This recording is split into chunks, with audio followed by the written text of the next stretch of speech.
திண்டுக்கல் மாவட்டம் கொடைக்கானலில் பெய்த கனமழையால் வெள்ளி நீர் அருவியில் தண்ணீர் ஆர்ப்பரித்து கொட்டுகிறது. இது தொடர்பான கூடுதல் தகவல்களை நமது செய்தியாளர் செல்வராஜ் வழங்கிட கேட்கலாம். செல்வராஜ், வணக்கம். உங்க விரிவான தகவல். நிச்சயமாக ராதிகா, திண்டுக்கல் மாவட்டம் கொடைக்கானலில் கடந்த சில மாதங்களாகவே போதிய மழை இல்லாததால் கொடைக்கானல் மற்றும் அதன் சுற்று வட்டார பகுதியில் குடிநீர் தட்டுப்பாடு ஏற்பட்டு வந்தது. இந்த நிலையில் இன்று 1 மணி நேரமாக கொடைக்கானல் மற்றும் அதன் சுற்று வட்டார பகுதிகளில் கனமழை பெய்து வந்தது.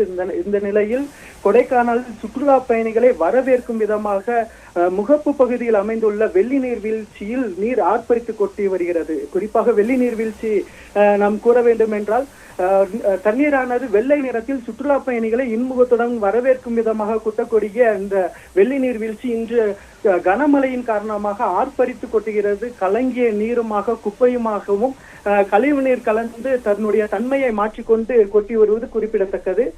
குறிப்பாக கொடைக்கானலில் போதிய மழை இல்லாததால் பல பகுதியில் விவசாயம் மற்றும் குடிநீர் தட்டுப்பாடு ஏற்பட்ட நிலையில் இப்ப தற்போது பெய்யக்கூடிய மழையானது விவசாயிகளுக்கும் சரி, கொடைக்கானல் உள்ளூர்வாசிகளுக்கும் தங்களுடைய குடிநீர்களுக்கும் விவசாயத்திற்கு தேவையான தண்ணீரும் தற்போது கிடைக்கப்படும் எனவே கூறப்படுகிறது. இதனால் விவசாயிகள் மகிழ்ச்சி அடைந்து வருகிறது குறிப்பிடத்தக்கது ராதிகா.